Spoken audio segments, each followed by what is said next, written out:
The world is changing. Inspiration is everywhere. It has never been so easy to connect, share, and bring people together. We're learning from others and finding the best in ourselves. Challenging our beliefs. Sharing our vulnerability. Overcoming our fears. Transforming ourselves so we can transform the world. How far can we go? This is London Real. I am Brian Rose. My guest today is...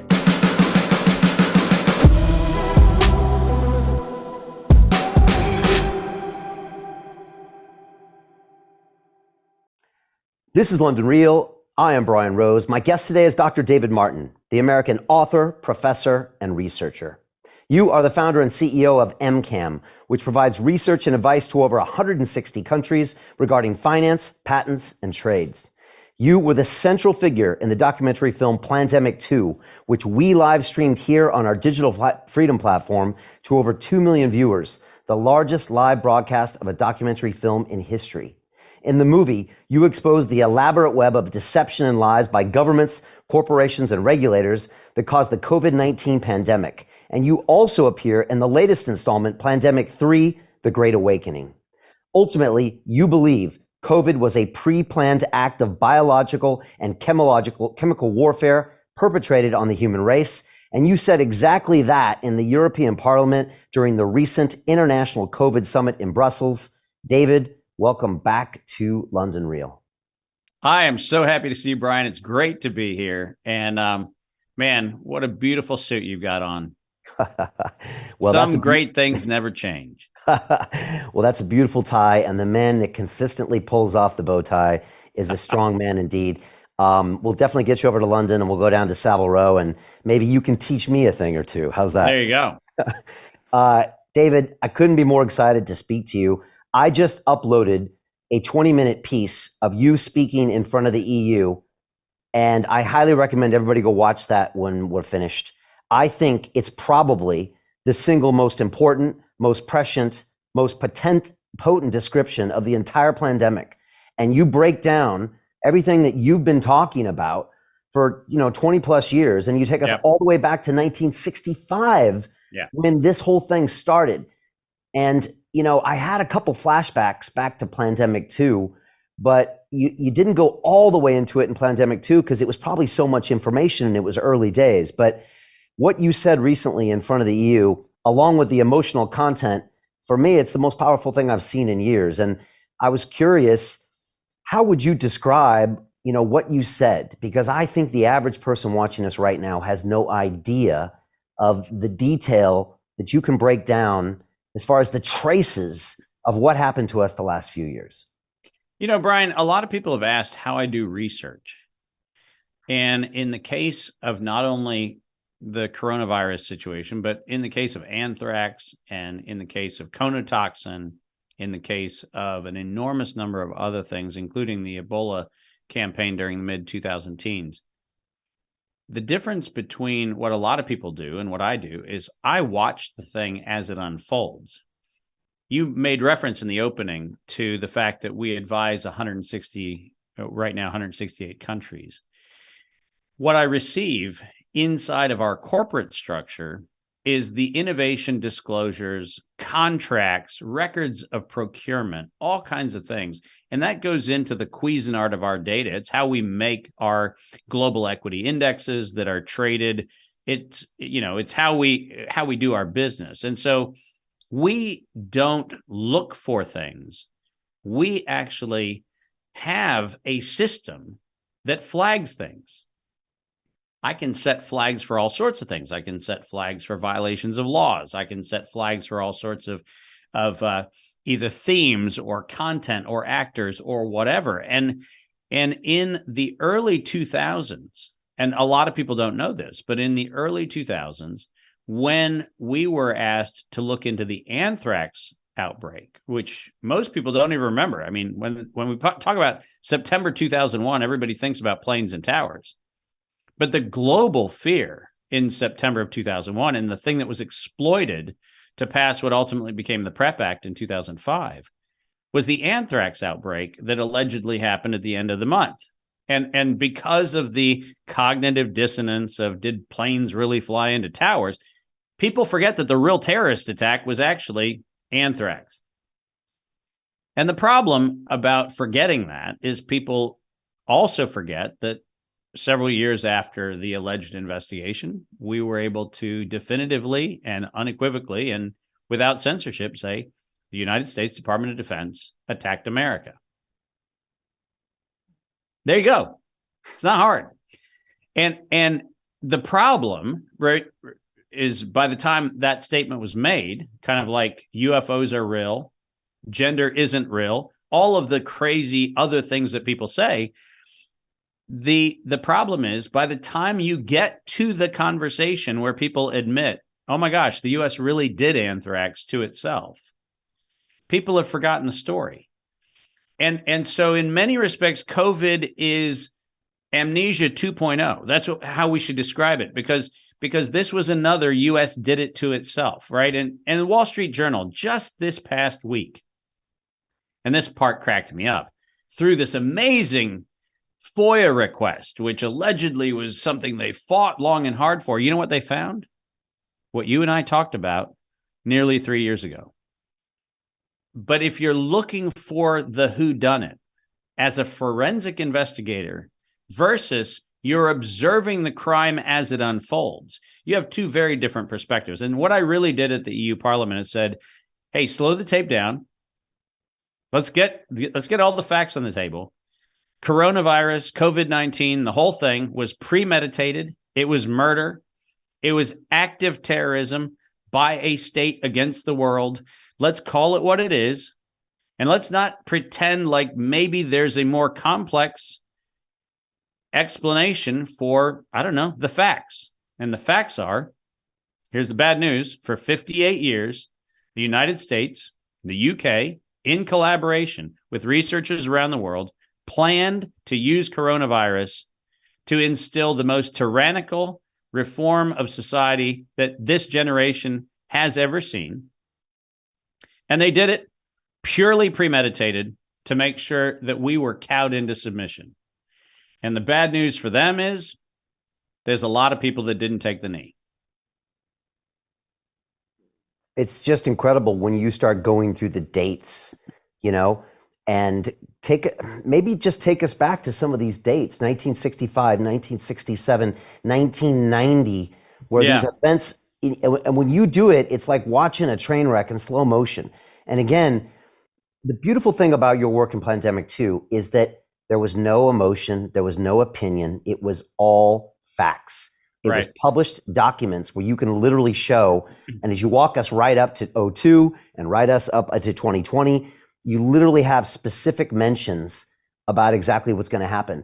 Yeah. That document what you just said, because a lot of people will hear what you just said and be like, okay, here's another one who's making these claims, but you can document every single thing you're saying.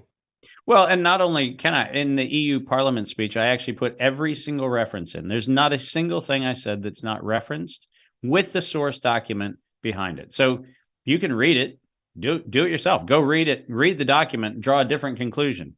But let's go back to 1965 because it's important to do this. And remember that 1965 is only a few years, less than 2 decades, from when we even had the idea of what DNA and RNA even were. Remember, it's 1953 that we figure out DNA. So, when I talk about 1965, we're talking about a 12-year-old technology that we don't even understand, where researchers in the United States started guessing that this thing that they decided to call coronavirus was interesting because they actually saw it associated with people that had various kinds of colds and influenza-like illness and so forth.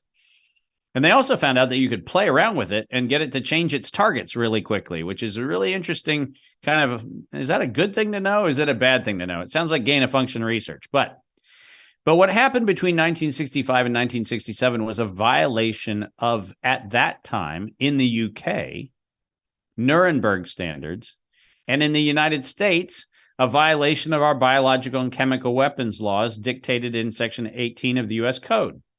What specifically we did was we took what was allegedly pathogen samples from the United States, and in 1967 and in 1968, we infected Britons who were healthy.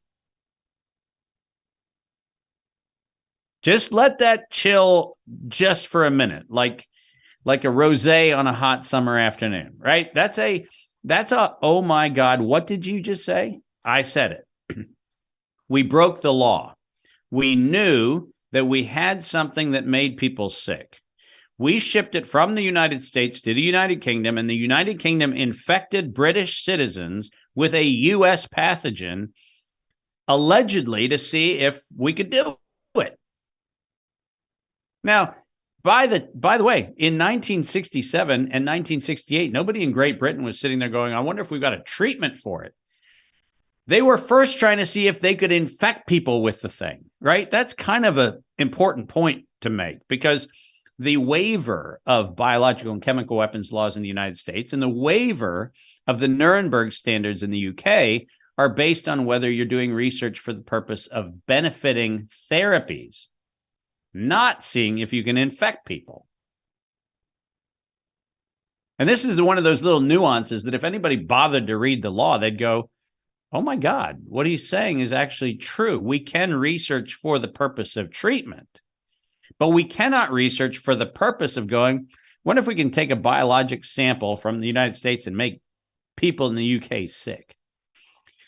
And that's 1967, 1968. That's not kind of, a couple of weeks before COVID. That's before most of us were born. Not me, not you, but most of the people who are watching. This is before you. And what's important about that is if you go back and you look at the research, and this was primarily the United States and the UK, primarily throughout the 70s, going into the early 80s, what they found was that this crazy thing that they had labeled coronavirus was engineerable to all sorts of specifications. You could make people sick. You could target different tissue. It was kind of a Darwin's grab bag of what you could do with the thing. And then in the 1980s, farmers, and specifically farmers of pigs and breeders of dogs, started realizing that this coronavirus thing that they were talking about was associated with gastroenteritis in little baby pigs and little baby dogs. And so there was a move in the 80s to see if there was a way to come up with a vaccine. And in 1990, a company that none of us have ever heard of, might start with a P, might be followed by another consonant, but a company that allegedly was, a master of no expertise at all in coronavirus, decided to patent a vaccine. And what's important about the vaccine that Pfizer patented in 1990 was it was RNA for the spike protein. So when I hear somebody come along and tell me that they had Operation Warp Speed, this rapid discovery of the way we're going to inject people in 2020, I sit back and go, warp speed. That only took 30 years of failed trial after failed trial after failed trial, which included as recently as 2018, a series of publications that said coronavirus and the vaccine concept cannot coexist. And they cannot coexist because the coronavirus model had been so manipulated, so contorted, so subject to gain-of-function research that you could never get a vaccine to immunize a population against infection with this thing. It would have never been possible.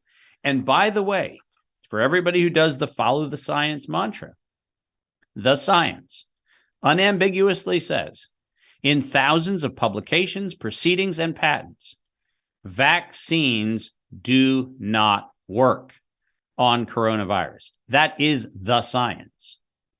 And by the way, nothing about COVID-19 has changed the science, because we now know that every injection that was ever given to anybody failed to stop infection or transmission at all. So my little observation about the 30-year scientific history is unfortunately backed up by the fact that even this go round, we haven't been able to immunize the population against anything.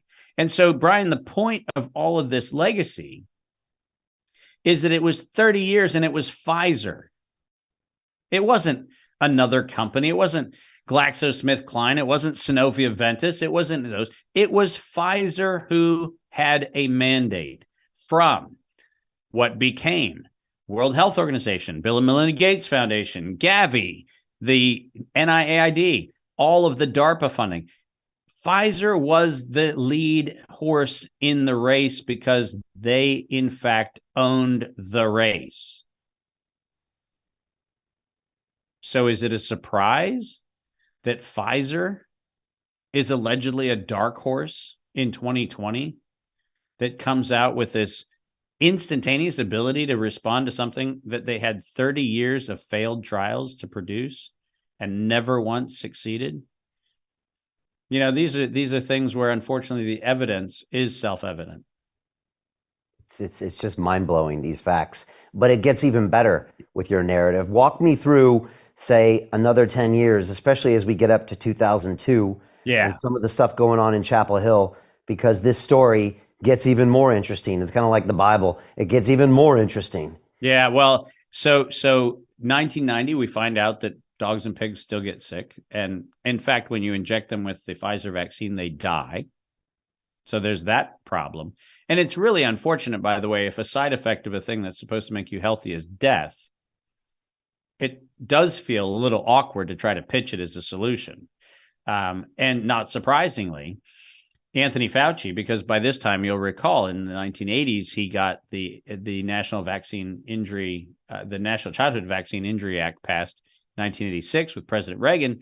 And if we go back and look at what his dream was, in fact, he stated it, he misspoke on camera.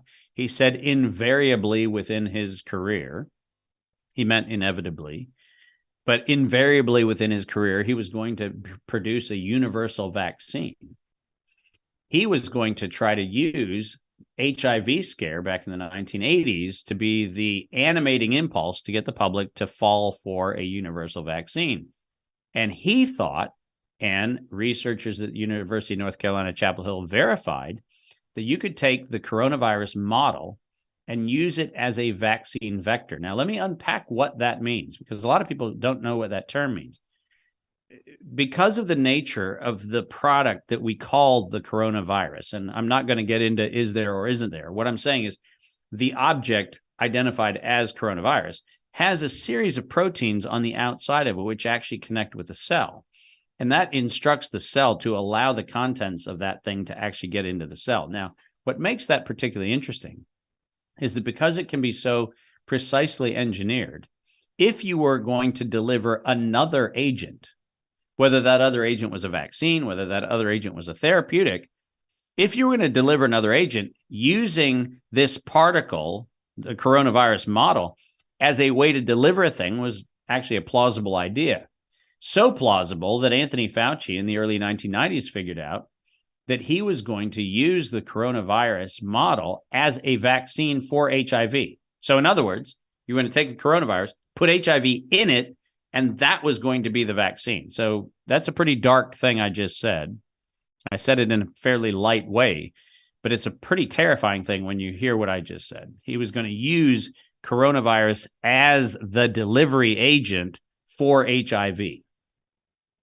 But there was a tiny problem. GlaxoSmithKline and others had this drug called AZT, which was being used to allegedly treat and really kill AIDS patients. And AZT had 7 years of patent life left on it. So what Anthony Fauci did was he actually decided to let the whole HIV vaccine thing go on ice for a little while the 7-year remaining patent life of AZT and the extortionary pricing that came with that patent came at the expense of the lives of AIDS patients. And what they did was from the late 1980s, technically, up until nearly 2000, right, 1999, they allowed AZT to run out its patent, extorting healthcare across the world, billions of dollars to kill AIDS patients. And then they decided to pick up the injection program at UNC Chapel Hill in 1999. And they funded a guy named Ralph Barrick and his collaborators at UNC Chapel Hill. And between 1999 and 2002, they developed what they called an infectious replication defective clone of coronavirus. Now, if you listen to what I said about the vaccine vector, now it makes sense, right? Why do you want an infectious replication defective? Well, infectious means you want the thing to make the cell sick and you want to introduce it, but you don't want it to then propagate like the other viral models do, which says that once inside your cell, you make more of them and then they go out and they infect other people. So this idea was to build a bullet that carried a bullet inside of it. Think about it as a bunker busting round in the military. You have a pre-charge that blasts the thing open, and then you have a secondary charge that does the lethal work, right?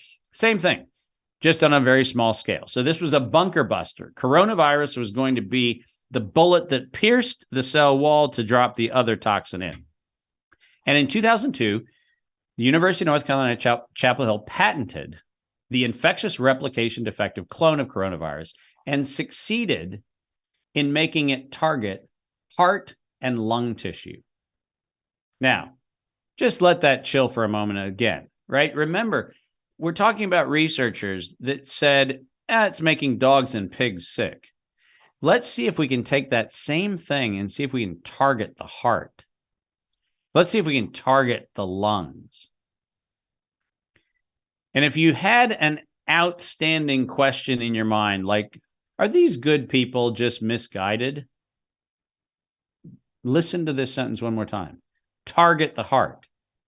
Target the lungs. Does that sound like the place where you'd set an immunologic target? Does it sound like you'd want to go ahead and make sure that vascular tissue and respiratory tissue are your primary target? I don't know about you, Brian, but the beating of my heart and the breathing of my lungs is something that I kind of want to leave pretty unmessed with. But that's not what they did. They actually targeted the heart and the lungs, and they filed the patent on it in 2002. And what makes that particularly important is we did not have SARS 1.0. Forget 2.0. We did not have the SARS outbreak in 2003 until we had already built the bullet and started shooting it. We never had SARS. There was no such thing as COVID-1 or COVID-2. We never had those things. We had a weapon that was dispensed in a population. That's what we had. And by 2003, when the world was allegedly going to fall into the throes of all the pharmaceutical companies that were going to come up with vaccines, which, by the way, 2003, this is important. And every fact checker has tried to disprove this, and unfortunately, the facts are as they have been stated. In April of 2003, the CDC filed a patent on what they called SARS coronavirus isolated from humans. It took them 4 years to get that patent issued. It took them bribing the patent office to get it issued after the patent examiners twice rejected it as an illegal patent. All of the things I said in Plandemic 2, all of the things that are absolutely documented, and all of the things that fact checkers, which, by the way, is the only fact they checked out of Plandemic 2, got wrong. Because the facts are, if you go to the United States Patent Office record right now, you can see that everything I said is absolutely true, and the original documents are absolutely there, as we put in the movie. But here's the point. 2 days after the CDC filed their patent, not got it, filed it. 2 days later, a company called Sequoia Pharmaceuticals, company that none of us have ever heard of, nobody saw the funding for it, nobody's seen anything about it. 2 days after the CDC filed a patent on allegedly discovering the gene for SARS and the entire DNA sequence that actually was the underlying alleged coronavirus isolated from humans, 2 days later, the vaccine patent was filed on SARS. Now, in what world could you, in the space of 2 days, go from allegedly identifying the existence of a thing to not only filing a patent on the vaccine for it, but having data on the research of the vaccine for the thing that was patented 2 days earlier? Now, people say, Dave, that sounds like a conspiracy theory.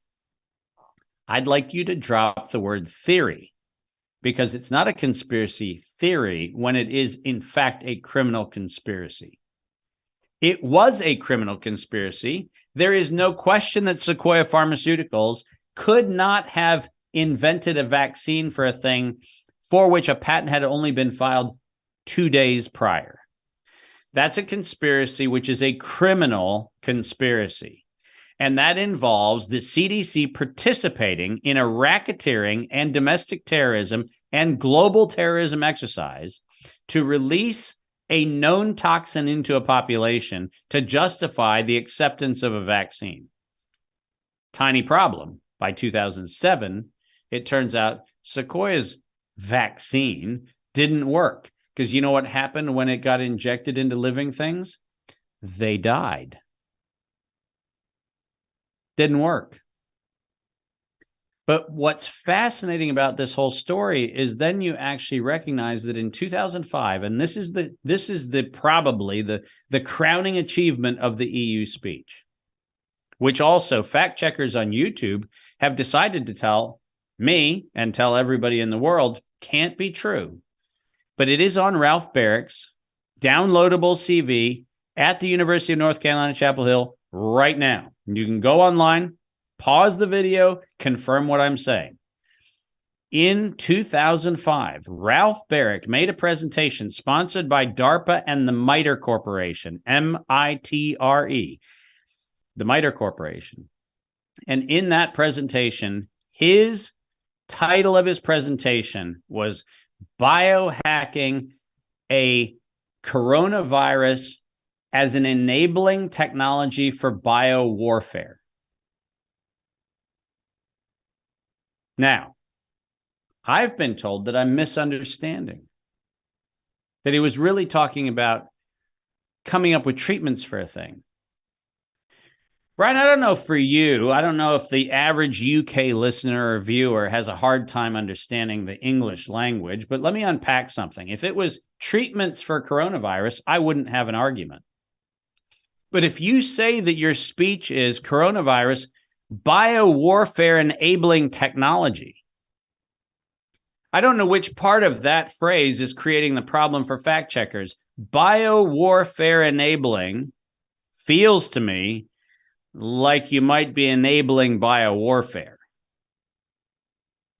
But apparently I've got it wrong. I'm misunderstanding the innocent Ralph Barrick, who happened to not only make that presentation, but then receive a black contract at the UNC Chapel Hill lab, which stood side by side with the NIAID to allegedly then come up with research that, subject to the gain of function moratorium in 2014, was given a waiver because he was funded. So funded research got a waiver mysteriously, even though the public was told that we actually put a moratorium on gain of function research. But since he was already funded, he was getting funding. Therefore, he was allowed to keep doing it so that by 2016, he could write the following sentence. The Wuhan Institute of Virology virus 1 spike protein is poised for human emergence. Let's just dial back to, I don't know, December of 2019, when allegedly we were supposed to believe that some poor schlep in a wet market in Wuhan bought a dog or a civet or a pangolin or a bat or whatever the heck they bought. To continue watching the rest of the episode for free, visit our website londonreal.tv or click the link in the description below.